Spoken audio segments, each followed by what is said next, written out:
This happened when I was in my junior year at high school.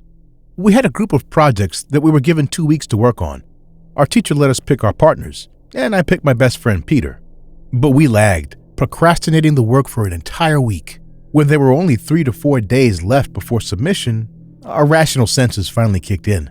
I asked Peter, "Well, what are we going to do?" It was after school, and we were hanging out at a store nearby. Peter replied in a worried voice, "I mean, we have enough time to finish it. We just have to get together and do it." "Then let's do that. We don't have enough time left. How about we go to someone's house and work on it there?" "I guess. But which house?" "My house isn't free. My aunts and uncles are coming to visit tomorrow, so we can't do it there. My place is too small for us. I share my room with my 2 younger brothers." None of our houses were available to work at, so we tried to pick out some places to work at, and Peter came up with an idea. "Dude, how about we work in the school? We rarely get time at school." "No, I mean let's go to school at night and just do it there." "Don't they lock the doors?" "No, there's night classes, so the school is technically still open." "What if we get in trouble?" "Get in trouble for what? Doing our homework?" "No, I mean, come on. Now that we have a spot to do our project, you don't want to do it?" Peter was right. We agreed to meet up at school at 9:30 p.m., the same time the night classes started. When we reached there, we barely saw anyone in the school. The guards were also absent at the gate. It was so quiet and dark that I had trouble believing how cheerful this place gets in the day. Our classroom was on the opposite side of the campus. We started walking down the hallway. The only light was one in the very middle of the hallway, and although the hallway had windows, the moonlight wasn't very helpful. We tried to enter our classroom, but of course it was locked, so we decided to just do it in the hallway. We sat down on the floor and started working on our project. Dude, I had no idea this place could get so spooky after dark. Shut up. Let's just finish our assignment so we can leave ASAP. Why? Oh, were you scared? Brave Tommy is scared of darkness. Peter started mocking me like he always does, and I was about to throw a kick at him when we heard a weird noise. We immediately stared at the end of the hallway, from where the sound was coming from. It felt like something was walking weirdly, almost like taking a step and dragging the other foot in a limping motion. In that light, shadowy atmosphere, we could see the wide, empty hallway standing before us. What the hell is that? What is that? I don't know. I think someone's coming. Here. We kept staring at the empty hallway, expecting to see any teacher or student any moment. But instead, we saw someone else. A man slowly came out from the left, and he was dressed as our school janitor. The man was of average height and had a broom in his hand. There was something wrong with his left leg. He could barely walk, and I finally realized he's the one we heard limping a few moments back. At first, he didn't notice us and kept walking, but when he was in the middle of the hallway, he suddenly stopped, then sniffed the air in a very creepy way, and turned his face at us right away. Even though I couldn't see his face properly, I sure saw his eyes. He had big, round eyes with gray pupils in them. He kept staring at us without saying anything. Not once his eyes blinked. Getting creeped out by this awkward encounter, I decided to break the ice. Hi, we're just doing our homework. Yeah, we'll leave as soon as we're done with it, Peter added. The janitor slowly walked towards us and stopped right under the hallway light. Finally, we could see him. Nothing was striking in his appearance except his facial expressions. He kept staring at us like he was doing all the time, and then smiled ear to ear in a very unsettling way. He then spoke in a calm but shrill voice. Are you guys lying to me? What? Why would we lie? No one comes here after dark. Even the night classes students avoid this wing like a plague. I get so bored. Peter and I exchanged a look, thinking how strange this man is. Look, we'll finish soon and leave. We won't cause any trouble. No. I'm not asking you boys to leave. Stay. Stay as long as you want. I am tired of being alone. We better finish our assignment." Saying this, we got back to work, thinking the janitor will go away. But he didn't. He just kept standing there, holding his broom in hand and smiling at us. He didn't speak, didn't turn back, just stood there, watching us without blinking. "Is there anything else?" "Nope. Just enjoying watching you guys." Peter couldn't take his bizarre behavior anymore, so he said in an annoyed voice, "Don't you have work to do? Cleaning and stuff?" "But I like it here, spending time with you guys." "What? This is so crazy. Come on, Tommy. We'll finish the rest of the assignments at the night class wing. It's better to ask the teacher's permission to do it there than rather tolerate this creep." "Peter, don't talk like that." We got up to leave, and I saw the man's face change. His eyes turned blood red, and the veins in his forehead started to pop out in anger. He started breathing heavily, looking at us. What did you call me?" "Creep, 'cause that's who you are. No wonder you're alone. Let's go, Tommy." I knew Peter was being offensive, but at that moment, I too wanted to get rid of this guy. We turned around to walk away when I felt something bad is about to happen. Before I could guess what it could be, a huge blow came right at Peter. He didn't see the broomstick coming at him, and it hit him hard on the head. He grabbed his forehead, screaming and bleeding, and I saw the janitor standing right behind us, laughing in sickening joy. "Ah, what the? I'm a creep? I ain't no creep." "The world is. People like you are, who don't understand how to love and care for a lonely heart. But I know how to teach you all lessons." Saying this, he punched me in the face, breaking my nose. The guy sure was limp, but strong enough too.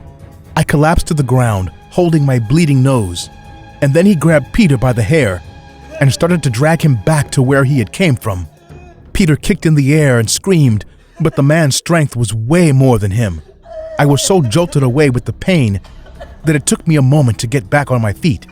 Finally, when the man was at the end of the hallway where we saw him the first time, I got up and started to run towards him. Having no weapon to defend myself or my friend, I grabbed the thin hair on his head and pulled it with all my strength.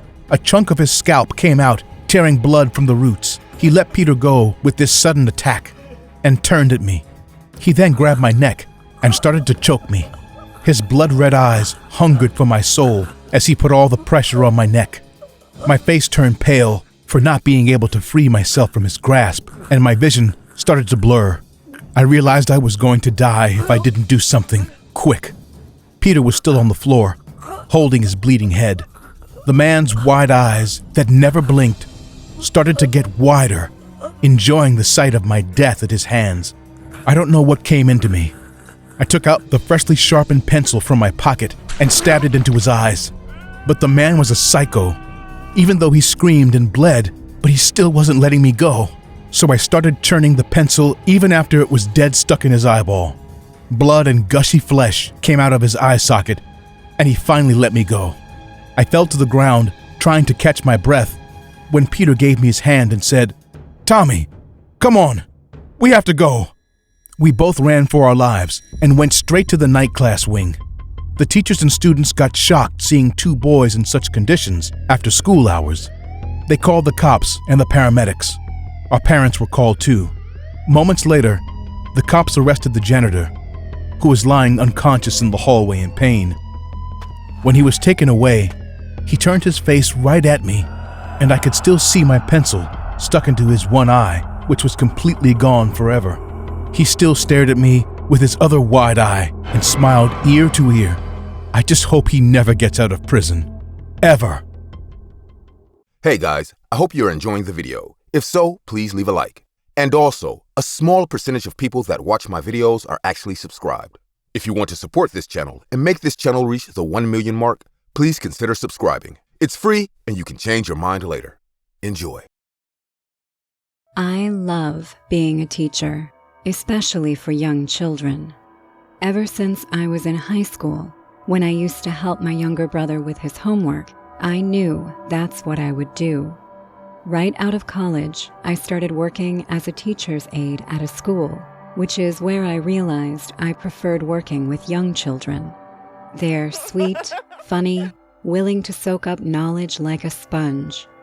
When you offer them love and understanding, they begin to love you back, even end up giving you gifts like apples or cookies. Of course, there are always difficult moments, but once you learn how to calm and support children, those stressful situations become easy to deal with. That was how I worked for 3 years in a school and became a much-loved teacher. At that point, I thought I had already seen it all, but in the end, there are always things that surprise you. More than surprising me, there was an event with a child that still terrifies me at night because I am not able to believe that people like this exist in this world. It was the beginning of a new school year. I was helping in the preparations to welcome the students once again.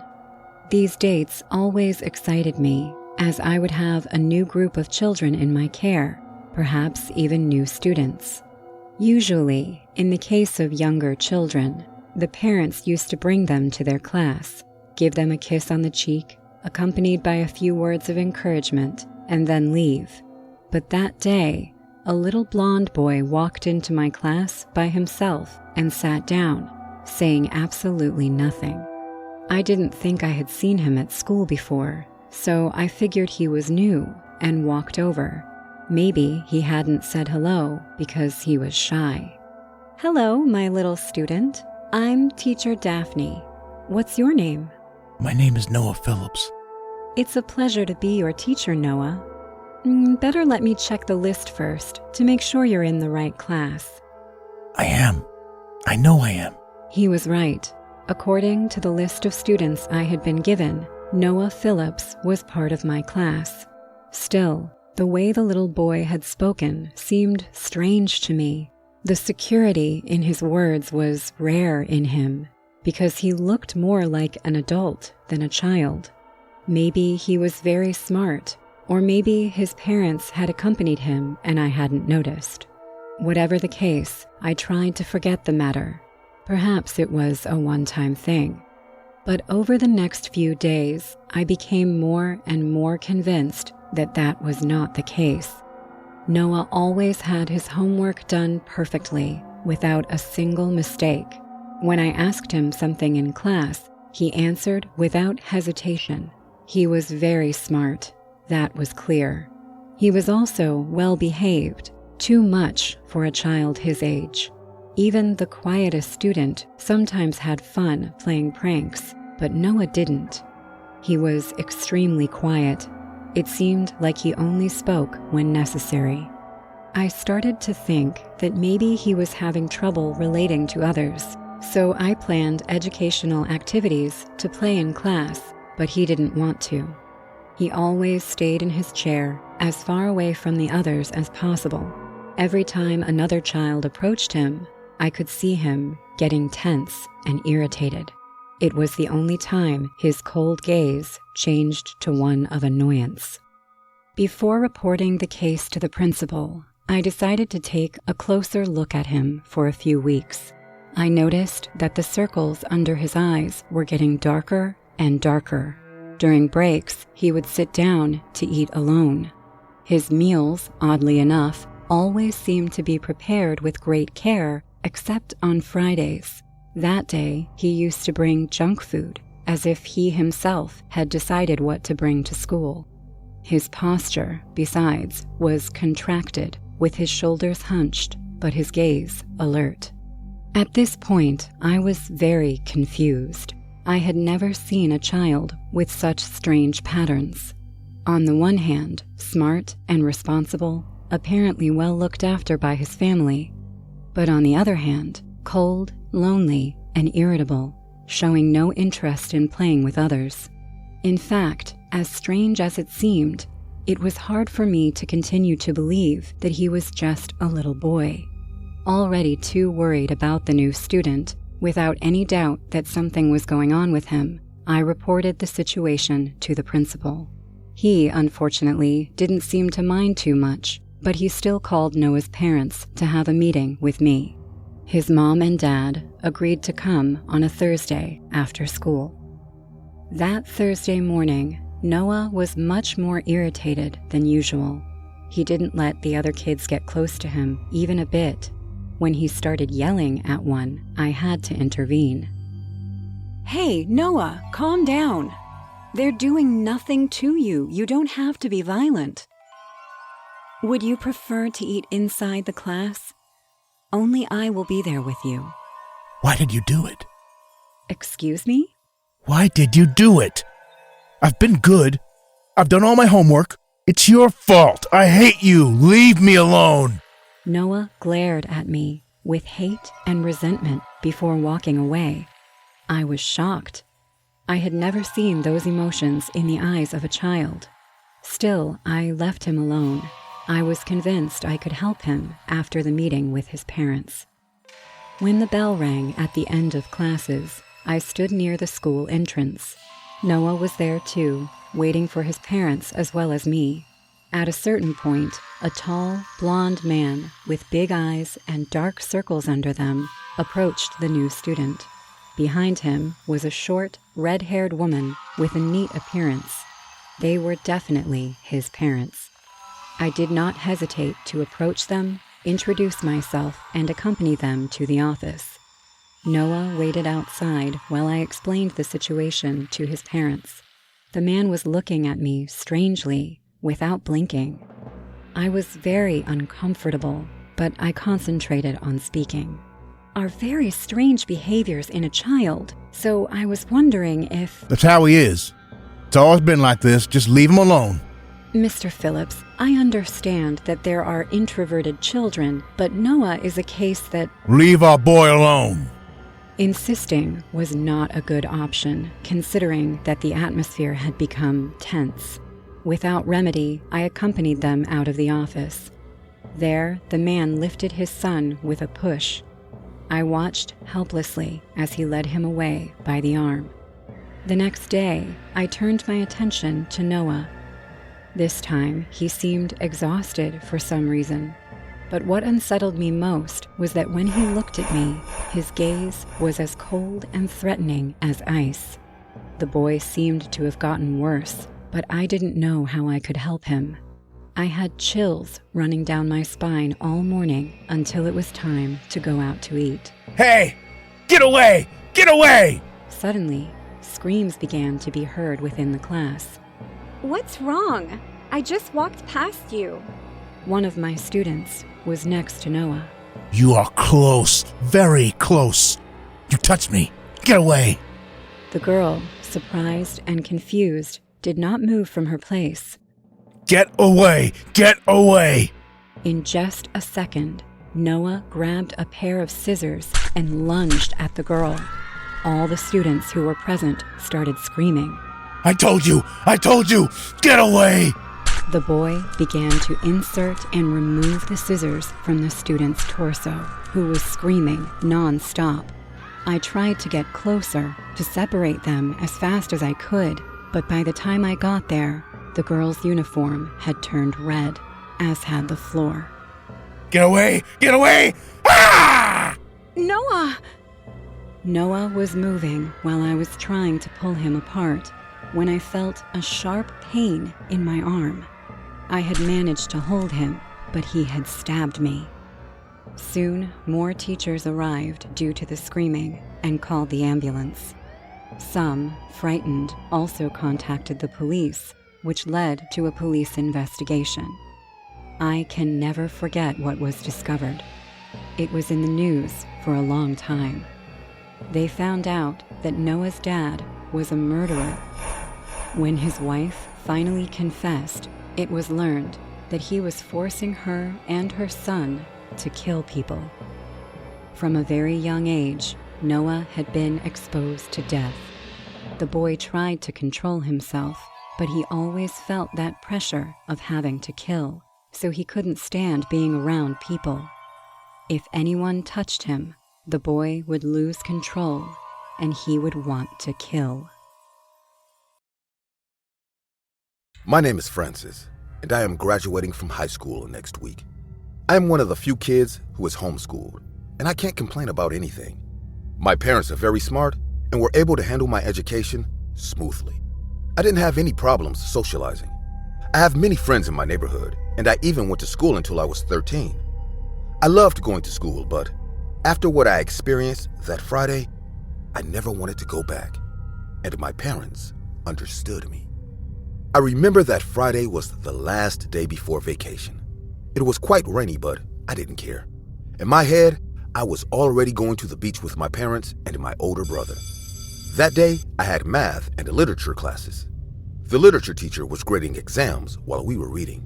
In exchange for being quiet, she didn't give us homework, so we were all more than happy.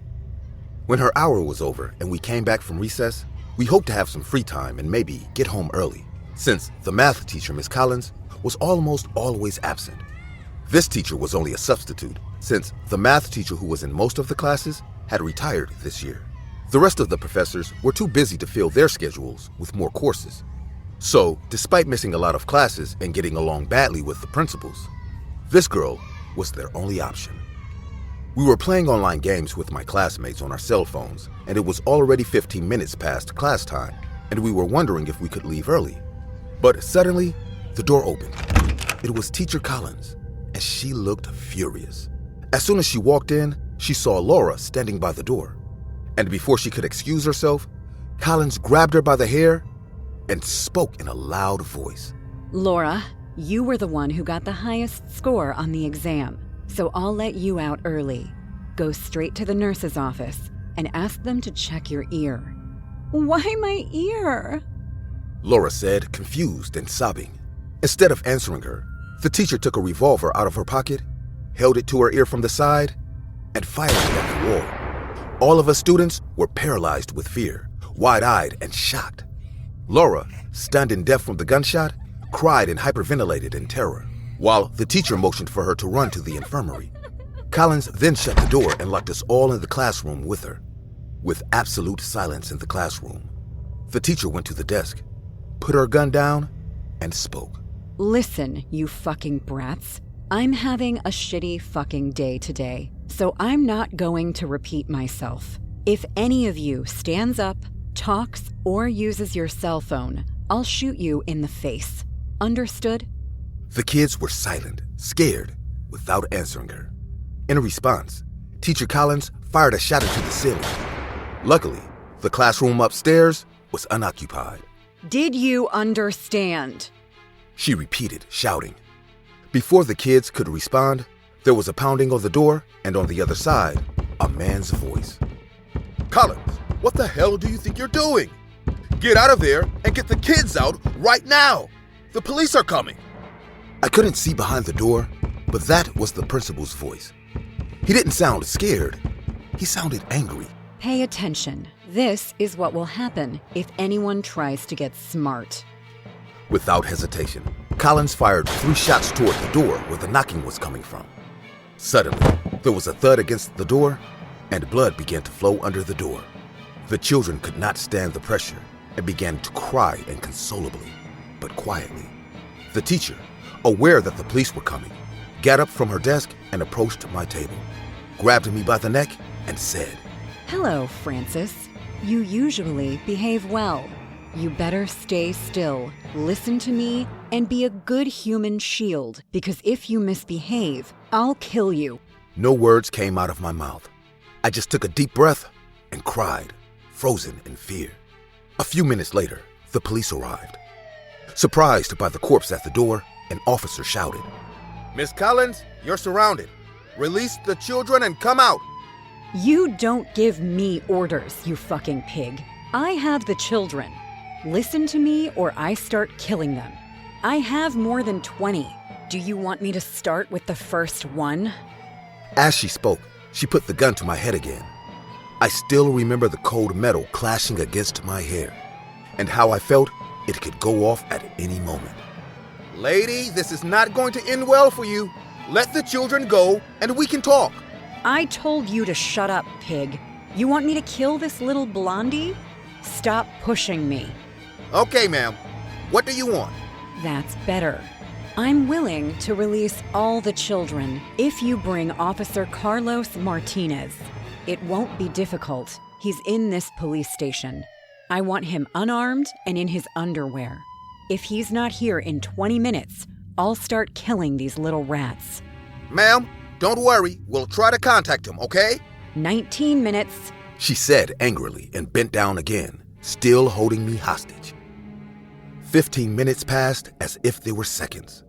I couldn't stop looking at the clock. It was the last 5 minutes of my life. Collins seemed to notice this as she was also constantly watching the clock. Suddenly, a new voice interrupted our thoughts. Miss Collins, this is Officer Carlos Martinez. I'm here. Let's talk. You're finally here, hero. I want you to take off your clothes and come in with your hands up. I'll send a boy to open the door for you. I'll release this one when you come in and lock it again. Obediently, the process went as she planned. All of the other boys escaped. But instead of freeing me, she kept pointing the gun at me. Miss Collins, I recognize you now. Don't follow in your husband's footsteps. You became a teacher for the children. Your husband gave drugs to these kids. He took them out of school. No one asked for your opinion, you fucking pig. This is all your fault. You locked him up. Now I'm alone. I have nothing to eat. Do you think that being a teacher, I can pay my rent? None of this would have happened if there were no rats like you. Filled with anger, she shot him in the feet, and the officer fell to the floor. As he fell, she let go of me and started kicking the officer, who tried to stop her, but found himself unable to move again, as Miss Collins was pointing the gun at him. Suddenly, the door fell with a crash, and many men came in. Collins looked for me with her eyes at the corner of the classroom and raised her gun in my direction. But before she could even point in my direction, the FBI had already fired a burst of bullets at her, and in the process, saved my life. When my parents picked me up, I was in shock. I started seeing a psychologist a few days later, and only last year did I get the courage to visit Carlos Martinez, the cop who almost sacrificed himself to protect me and the other kids. The policeman told me that a short time before, he had arrested her husband, one of the most important drug dealers in the city. Shortly thereafter, it was discovered that his wife, Miss Collins, was involved in her husband's business. Although she may have once been interested in the children, at the time, she was only using it to cover her dirty business. Martinez and I became friends, and even though I have no interest in becoming a police officer and being so close to so much violence, I will always remember him as the one who saved my life.